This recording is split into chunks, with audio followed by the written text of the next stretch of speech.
Hi, என்னோட name Hari. நான் தாகூர் காலேஜில் பிஇ ஃபைனல் இயர் படிக்கிறேன். நான் வந்து என்னோட கோர் டிபார்ட்மெண்ட்டில் இதெல்லாம் ஒரு ஜாபுக்கு போனதுனால வந்து ஸ்டாஃப் சைடுலேருந்து வந்து பிஎல்சி வந்து எங்களுக்கு ரெஃபர் பண்ணாங்க.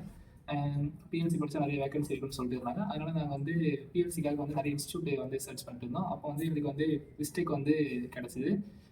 நாங்கள் வந்து இங்கே விசிட் பண்ணுறப்போ அவங்க வந்து இதுவுமே நார்மலாக பேசிக் கிளாஸ் வந்து 3 டேஸ் அட்டன் பண்ணுங்க. வேணும்னா உங்களுக்கு பிடிச்சிருந்தா ஜாயின் பண்ணிக்கிட்டு அப்படின்னு சொன்னாங்க.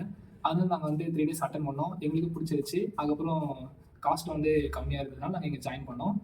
நாங்கள் அரௌண்ட் ஒரு 2 மந்த்தாக இங்கே வந்து கிளாஸ் அட்டன் பண்ணிட்டுருக்கோம். நான் 7 பிஎல்சி நாங்கள் செலக்ட் பண்ணியிருக்கோம். நம்ம இப்போ வந்து டெல்டா பிஎல்சியில் வந்து எப்படி ஆன்டி கேட் யூஸ் பண்ணுற மாதிரி பார்க்க போகிறோம். இதில் வந்து 2 நார்மலி ஓப்பன் கான்டெக்ட் கொடுத்துருக்கோம், ஒரு அவுட்புட் கான்டெக்ட் கொடுத்துருக்கோம். இப்போ வந்து ஆன்டி கேட்டை பொறுத்த வரைக்கும் 2 இன்புட்டுமே வந்து ஆன் ஆனால் தான் வந்து அவுட்புட் வந்து நமக்கு ஆன் ஆகிறது இருக்கும். இப்போ வந்து ஃபஸ்ட் இன்புட் ஆன் பண்ணிட்டேன், அவுட்புட் ஆன் ஆகுது. ஏன்னா வந்து 2 இன்புட்டுமே ஆன் பண்ணால் தான் வந்து அவுட்புட் வரும். இப்போ 2 இன்புட்டுமே ஆன் பண்ணோடனே அவுட்புட் வந்து நமக்கு காலி ஆகிடுச்சு.